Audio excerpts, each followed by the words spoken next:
السلام علیکم، امید کرتا ہوں آپ سب خیر خیریت سے ہوں گے۔ برصغیر کے عظیم سپہ سالار اور حکمران سلطان شہاب الدین محمد غوری جو تاریخ کی گمشدہ اوراق میں رہ گئے۔ شہاب الدین سلطنت غوریہ کے دوسرے اور آخری حکمران تھے جو سن 1202 سے 1206 تک سلطنت غوریہ کے حکمران رہے۔ مارچ 1206 کو دریائے جہلم کے کنارے ایک حملہ میں شہید ہو گئے۔ پاکستان کا دفاعی میزائل غوری بھی اس عظیم فاتح کے نام سے منسوب ہے، اور اس عظیم مسلمان حکمران کا مقبرہ جہلم کے تحصیل سوہاوا میں واقع ہے، جسے محسن پاکستان ڈاکٹر عبدالقدیر خان مرحوم نے اپنی ذاتی توجہ سے تعمیر کروایا۔ شہاب الدین محمد غوری کا تعلق تاجک قبیلے سے تھا۔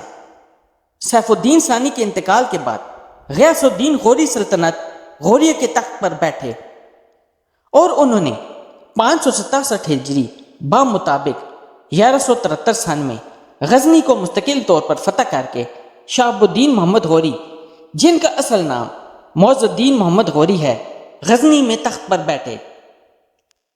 سلطان شہاب الدین غوری اگرچہ اپنے بھائی کے نائب تھے، لیکن انہوں نے غزنی میں ایک آزاد حکمران کی حیثیت سے حکومت کی اور پاکستان اور شمالی ہندوستان کو فتح کر کے تاریخ میں مستقل مقام پیدا کر دیا۔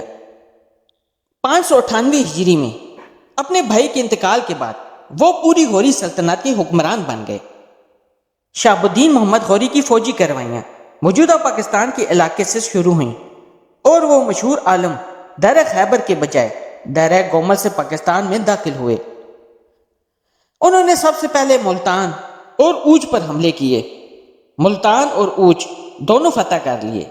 اس کے بعد محمد غوری نے پشاور اور 1182 سن میں دیپل کو فتح کر کے غوری سلطنت کی حدود کو بحر عرب کے ساحل تک بڑھایا۔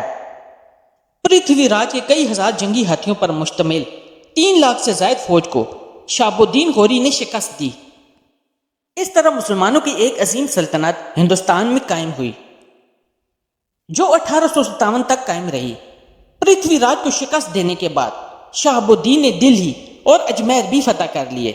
ہندوستان اور بنگال میں مسلم اقتدار کے بانی اور ایک معزز حکمران کی حیثیت سے شہاب الدین کا پایہ بہت بلند ہے۔ یہ وہ زمانہ تھا جب سلجوکیوں کے بعد خراساں اور ترکستان میں خوارزم شاہی خاندان کی حکومت قائم ہو گئی تھی۔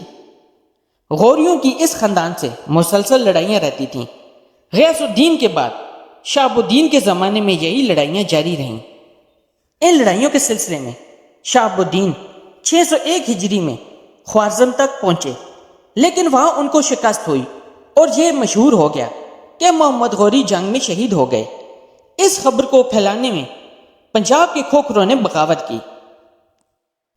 محمد غوری فوراً پنجاب آئے اور بغاوت کو کچل ڈالا، لیکن بغاوت ختم کرنے کے بعد جب وہ واپس جا رہے تھے تو دریائے جہلم کے کنارے ایک اسماعیلی فدائی نے حملہ کر کے 15 مارچ 1286 میں انہیں شہید کر دیا۔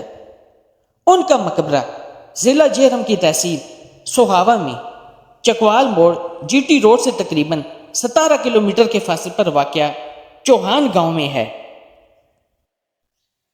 عظیم مسلمان حکمران کے مزار پر لوگ آج بھی دنیا بھر سے آ کر فاتح خوانی اور خراج تحسین پیش کرتے ہیں۔ اگلی ویڈیو آنے تک کے لیے اجازت دیں۔